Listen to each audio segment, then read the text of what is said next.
2 வருஷம் கழிச்சு சட்டமன்ற தேர்தல் நடக்குது.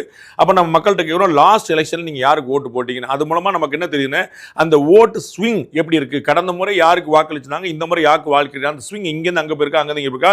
நடுவில் வேற ஒருத்தர் விஜய், கடந்த முறை வாக்களிக்காத விஜய் வந்து விஜய் கட்சியில் இல்லையா, 2024 அவர் வந்து போட்டியிடல இல்லையா. ஸோ அவர் தவிர்த்த மற்றவங்களுக்கு யாருக்கு வாக்களிச்சாங்க அப்படிங்கிற கேள்வியை கேட்டோம். மக்கள்கிட்ட கேட்டது மக்கள் சொன்ன பதில் என்ன, நாங்கள் நாம் தமிழர் கட்சிக்கு வாக்களித்தோம் அப்படின்னு 7% ஆல்மோஸ்ட் வந்து ரியலிஸ்டிக்காக பார்த்துருப்பீங்க. 7.5% கிட்டத்தட்ட 35 லட்சம் மக்கள் வாக்களிச்சிருந்தாங்க 2024 தேர்தலில். அதே அளவுக்கு தான் மக்கள் வந்து இந்த சாம்பிளையும் பங்கேற்றிருக்காங்க. அது இன்சிடென்டலி நம்ம வந்து அப்படி நாம் தமிழர் வாக்களிச்சிங்களா அப்படின்னா பதில் சொல்லுங்கன்னு போய் நிற்கலாம். நம்ம வந்து இன்சிடென்ட்லி போய் நின்னல. நாம் தமிழருக்கு வாக்களித்தவர்கள் நம்ம போய் சாம்பிள் சைஸில் 7% இருக்கிறாங்கன்னு பார்க்குறோம். நம்ம பார்த்துருவோங்க. முதல் முறை வாக்காளர் நாங்கள் வந்து இதற்கு முன்னாடி நாங்கள் யாருக்குமே வாக்களி சார், ஃபர்ஸ்ட் டைம் இப்போ தான் சார் வாக்களிக்கிறோம்னு சொல்லிட்டு 18 வயது நாங்கள் இந்த நாட்டுடைய தலைமையை தேர்ந்தெடுக்கக்கூடிய வயது வந்தவர்கள் அப்படின்னு சொல்லிட்டு ஃபர்ஸ்ட் டைம் ஓட்டர்ஸ் அப்படின்னு சொல்லி 18 வயது 19 வயது அந்த மாதிரி இருக்கக்கூடியவங்க முதல் முறை வாக்காளர்கள் 9% வந்து கலந்துருக்காங்க இந்த சாம்பிளில்.